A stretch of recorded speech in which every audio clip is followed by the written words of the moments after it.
Hey guys, what is up? It's Laura here, back with another video. So today's video, for some reason, and I have no idea why. So one of the things that I've been doing on YouTube that has been getting me more views than most of the regular videos that I do is movie/TV reviews. And I have no idea why, because I'm not like a professional reviewer of any of that stuff. I'm just a regular person that gets bored and wants to watch new things. So this is something that is not new. I don't even remember when it was released. I remember watching a TikTok of like this girl in Paris, and she was, doing stuff, eating food, whatever, and everyone commented, Emily in Paris, Emily in Paris. You're a Heather, but you're basically living Emily in Paris lifestyle. So I was like, okay, was this like a show? And then I looked on Netflix last week. So I finished the series in a time span of 2 days. Which is kind of embarrassing to admit. But anyways, so I don't particularly remember how many episodes it was. I know it's not like a crazy amount. It's only one season so far. I'm pretty sure it's going to get picked up for another season because from what I could tell, a lot of people enjoyed it. So I guess I'll give like a quick rundown of what it is and then my thoughts. So Emily in Paris, it was about this lady. And I think it's created by the people who made Gossip Girl or something along those lines. Gossip Girl, Sex and the City. I don't know. They all kind of blend together to me, to be honest. But she is this lady who works for a marketing firm, and the marketing firm's in like Chicago, but then like her boss or something like that gets pregnant, and the pregnant lady was supposed to take a job in Paris for their smaller firm that basically they took over. And then the pregnant lady can't because, she's pregnant. So Emily ends up taking it, and she leaves her Chicago life completely behind, goes to Paris, meets some people, and works for this firm. She is basically the liaison between the Chicago and the Paris location, where the clients in Paris, they're trying to get more American buyers to see their stuff, use their stuff, want their stuff. And she's kind of a fresh, perspective, like a fresh set of eyes to kind of oversee what the Paris marketing firm is doing and how they're, handling everything. And I think that this was a really refreshing storyline because you see like her day-to-day things where it kind of reminded me, I don't know if I'm showing my age here, but there was like this show that I really, really liked, and it was called Jane by Design, and it was on ABC Family or I don't know, something like that. And it was about this girl who had like a fashion like job or internship or whatever. And it kind of reminded me of that, only if you mixed it with like Gossip Girl. But Emily she plays a really nice character. She's not like bitchy or anything.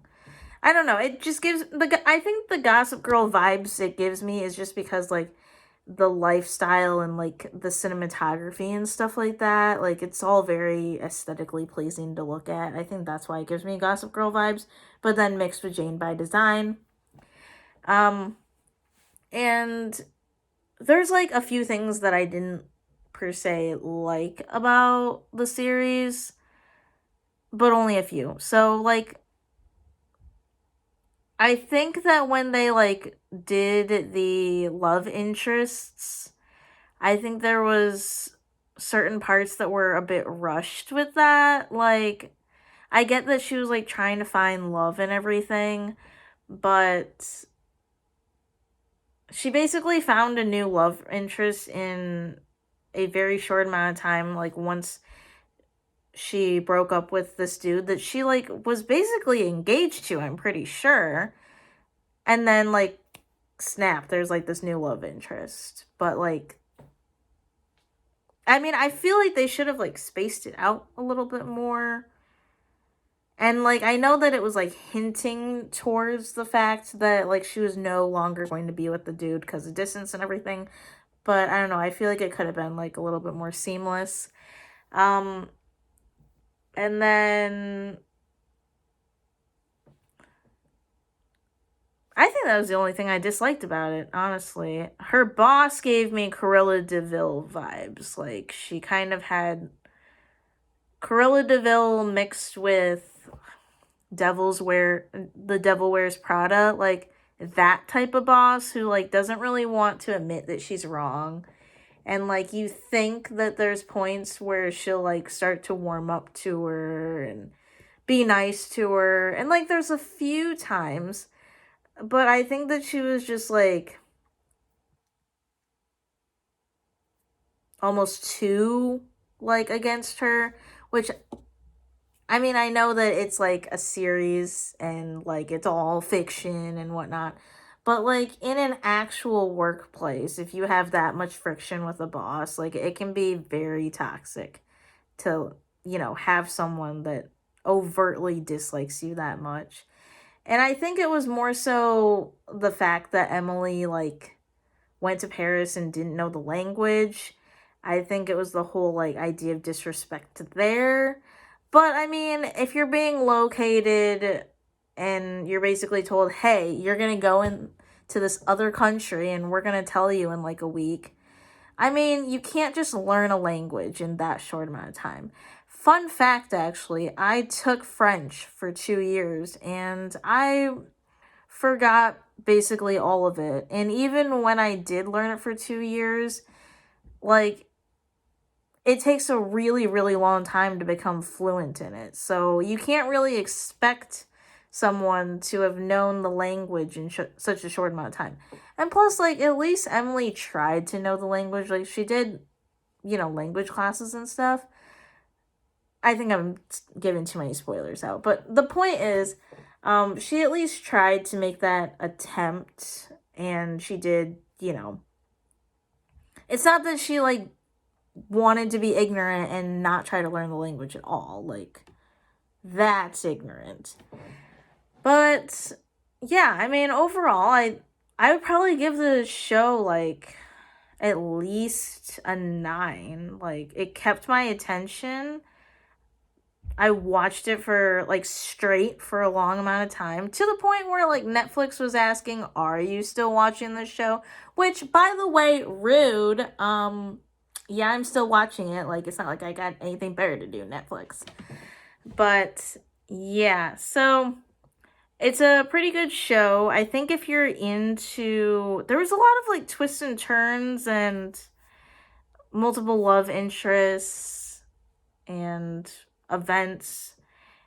You don't really even have to have that much of a sense of, like, marketing. I think that they kept it, like, simple enough for people to understand the storyline, as well as bring, like, you know, a high profile job into it. Like, they interconnected it well.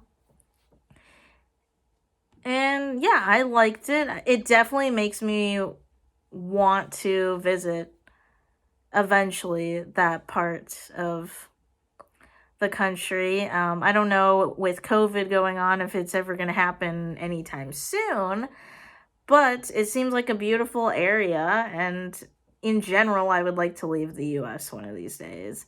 But yeah, if you need something to watch on Netflix, like I said, it's not like new, but it's not like prehistoric, so give it a watch. And yeah, that's going to do it for the review. Thank you guys so much for watching, and have a great day. Bye.